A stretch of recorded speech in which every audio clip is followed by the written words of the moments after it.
Hey YouTube, looks like you're planning to go to Ganaraska forest for having some fun. It's a great place. Actually, I took a Jeep jail and we really had fun. It was a nice place to visit and we went the whole time. It is not a tough task if somebody has having a vehicle which is not heavily modified or heavily modified, doesn't matter. Or if it is a stock form, if it is a FJ or is a Jeep or is a Toyota 4Runner, this might be a Tacoma or any trucks. It might be a good place to actually start. But there is a little hiccups. We actually find it out, and we just spend a lot of time wasted there. And I don't want that to happen to anybody else. That's why I just thought to create this video. Once you actually reach Ganaraska, near to that, you will be asked to actually purchase the ticket. You can actually pay it earlier. If you are there, there is no net reception. I tried, I have Rogers, I have Bell. No, there is no way that you can actually buy the ticket early in advance.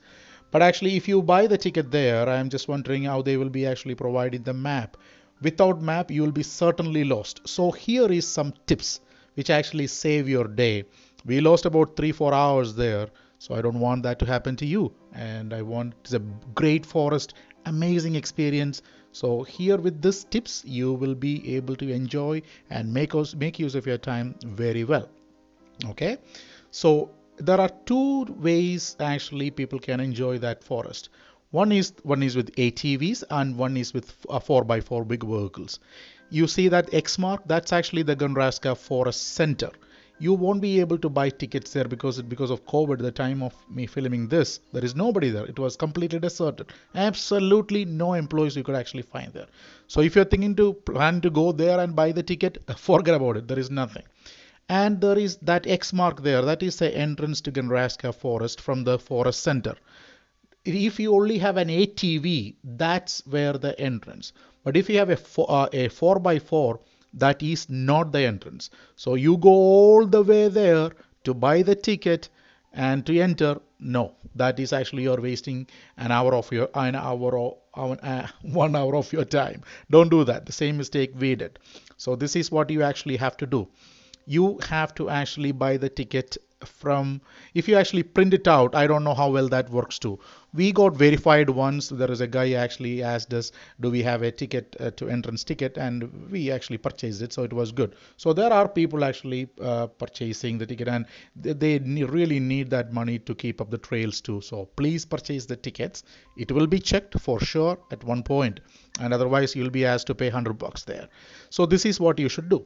You actually go here, that particular petrol bunk that is near to that Ganaraska. I actually, in the previous one, you can see this particular road. Go to that petrol bunk and actually purchase the tickets. And while you are there, do not forget to buy the map. It is only $5 or $7. Buy that. Otherwise, you'll be completely lost, because that's a big trail with so many small routes here and there. So if you're a new person, or if you actually went there 4 or 5 times, myself, I still will get lost. So buy the map. That is the most worthy thing which you can actually buy. If you haven't subscribed to my channel, consider doing so. You will actually get the great tips like this. Once you are there, once you actually purchase that tickets and actually have that map, this is an amazing place where you can have total fun.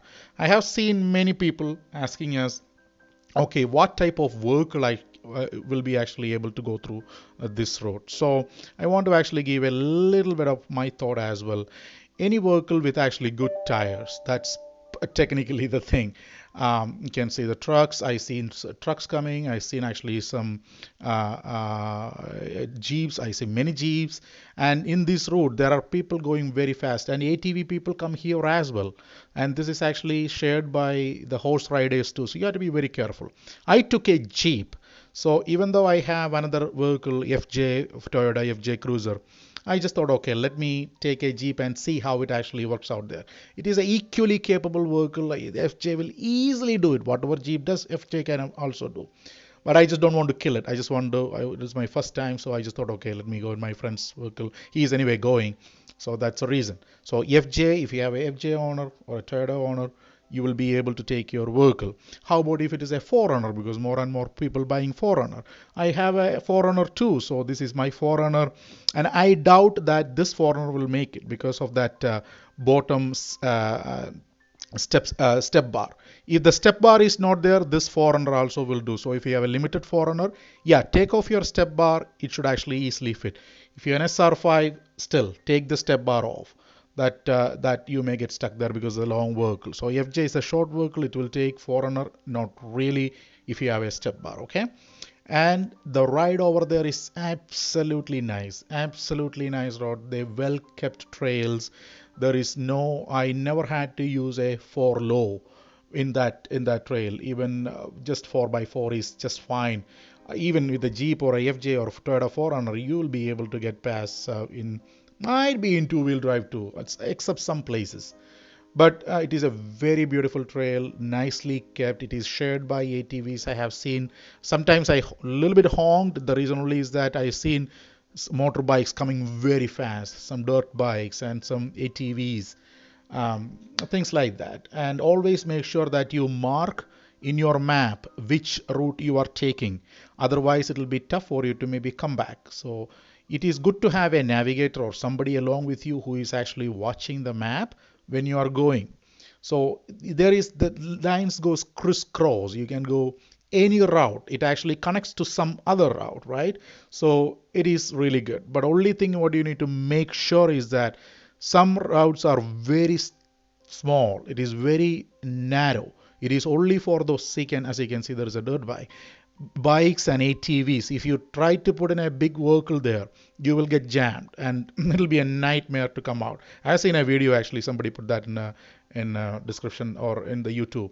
So if you have a FJ or a Jeep or any other trucks or anything, whatever it is, try to stick on to the bigger roads.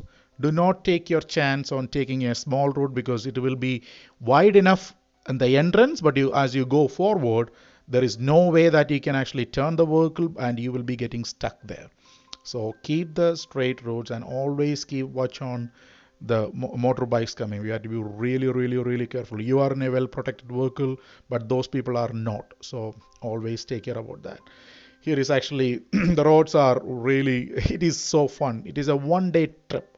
You can actually cover that place just in might be 2 or 3 or 4 hours maybe, but if you want to take all the trails and enjoy and see the scenery, take some pictures and things like that, it is a 1 day trip. And if you're thinking to take family, absolutely good choice. There is nothing need to be worried because there are many people. When we were there, we saw many people. Everybody was friendly, and this is the vehicle which I actually took just to see. And see, you can see the tires, right? It is not an off-road tire, but the Jeep still did well. It was no complaints there, so it actually still make it able to get past all these ways. So yeah, we got some looks because of the tires, but hey, it is a Jeep. It actually did the trick.